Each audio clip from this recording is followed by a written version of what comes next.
without further ado, the 007 of change, Johnny Campbell, the transition man. All right, all right. All right, everybody, I want everyone to say this one time. Say, this is my day. This is my day. This is my time. This is my time. To have the life, that I was designed to have. Welcome, ladies and gentlemen. Today, I want to share with you how to overcome some things in your life. But the talk I'm going to give today starts off with from slavery into freedom. But as I thought about that more, I said from slavery into freedom. I realized one thing. I realized this, that in order for you to achieve more, it's not going to be easy. You're going to have to step up to the challenge. That's why usually the elevator is broken and you have to take the stairs to your success. Now, thinking about it for a moment here, slavery in itself doesn't exist, but it still exists in our minds now. That's where it's existing at right now. And it's my job, and I look at it as my mission as the 007 of change, is to help liberate you, to give you a formula for overcoming these little inconsistencies that go on in our minds every day that hold us back from the things that we want in our life. That's what my job is here to do today. And my purpose is to help you break that bondage. My purpose is to help you overcome those fears and break those shackles of worry. But in order to do that, you got to start looking inside of yourself. It was Harriet Tubman that once said, I have freed hundreds of slaves, hundreds, and I could have freed thousands if they only knew they were slaves.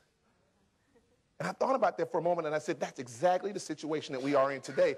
You can liberate yourself once you realize that you are in a situation you want to be removed from. You can liberate yourself, but you first have to know you're in it. Now, the person that you see here today, it's not how I started. I spent a little over 10 years in the insurance industry as a claims adjuster, handling workers' compensation, auto and property and liability. Now, show of hands, how many people know what a claims adjuster does? Anyone know what we do? Let me refresh your memory. Your claim is denied. That's not covered in the policy. That's exempt this time. And you haven't paid your deductible yet, if you don't know what we do. But during that time period, for 10 years, I was a part of 5 different downsizings and mergers. 2 times, I had to let people go. The other 3, I had to keep myself from getting let go. Now, you see I'm standing here right now, right? Obviously, it didn't work out right for me. It didn't. But here was the lesson that I learned from that. I said, I was so caught up in this thing. When they let me go, I was angry, and I was bitter, and I was upset. And the reason why was because they had a vision of where the company was going, but I never had a vision for myself. I never had a vision for myself while I was working for that organization, so that when change comes, I could prepare myself. I had given myself to the company and didn't have my own personal vision for success. And a lot of times in people's lives, that's the issue. People don't have a vision for themselves. For a person to liberate themselves, they must clearly see where they're going. But many people in their lives, what they do is this. They don't have a vision of where they are today. They only hold in their hearts the vision of who they used to be or what used to have happened in their life. They don't carry in their hearts a vision of, I'm here today, I'm going to move to a new place. The first step in liberating yourself is having a vision of where you want to go in your life, where you want to see yourself. Many of those individuals in that time period didn't go with Harriet Tubman because they couldn't see freedom in their mind's eye. Many times people can get up front here and tell you what success looks like and what it feels like. But you have to have a vision in your mind of what it is and how it's important to you. Because those that had that kind of vision followed Harriet to freedom. Because they in their minds saw what freedom meant to them. It wasn't what it meant to Harriet Tubman. It was what it meant to them that mattered. And that's why they were willing to die. That's why they were willing to go forward into this journey for freedom. Now, in my own mind's eye here, when I start talking about doing things extra with my life, being a professional speaker, been speaking for 6 years now, full time, this is all I do. But I also had a desire to step up and join the world of acting. And I did. I want you to know I did. Has anyone ever seen the movie The Breakup with Vince Vaughn and Jennifer Aniston? There was a movie that came out. I was an extra in that movie right there. There's one little scene at a baseball park. You can't see my face, just my lower body. They're passing a hot dog, and I'm like, that's me. That's my waist. That's my waist right there. I'm a star. I'm a star in my mind. Along the same thing, people heard of TV series Prison Break, correct? I was an extra in Prison Break. I was a correctional officer in the pilot of Prison Break, and I like to take credit that it was because of me that the series is now picked up. They didn't keep me, but I was there at the pilot. We were all praying and hoping. And then lastly, I was also at Thanksgiving time, there was a movie that came out that was called Guess Who's Going to Prison? There's another one for you. You can see I'm getting typecast, can't you tell? Typecast. And I was in that one as well. And so I told myself, because this is my vision, I said, if there's ever an award for best supporting extra in a non-speaking role, that's me. That will be me. I will receive that award.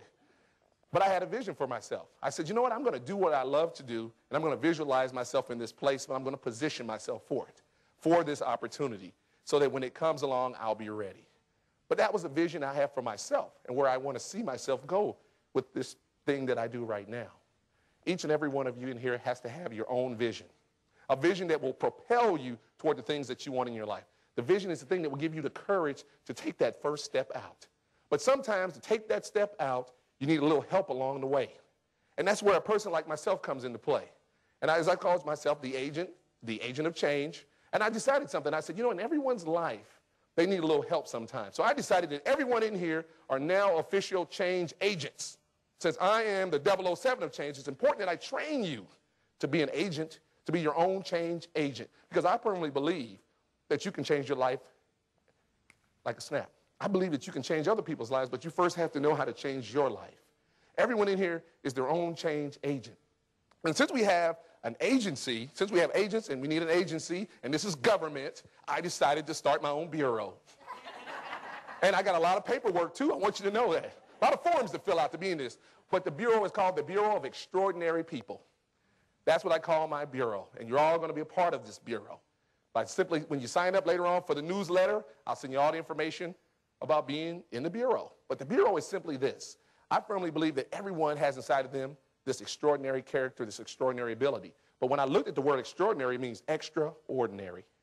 That means if you care a little bit more, if you focus a little bit more, if you want it just a little bit more, you can have an extraordinary life and produce extraordinary results. As the agent of change, that's my job, is to give you that little extra. You're already there. You just need a little extra to help you to that next level. Because that's the reason why when you start thinking about history, it was those catalysts, it was those people that were the agents of change, helping change agents get where they wanted to in their lives. Dr. Martin Luther King was an agent of change, and he allowed others to spring off of that. He was the catalyst. My job here is in that role, to be the catalyst that lifts you up.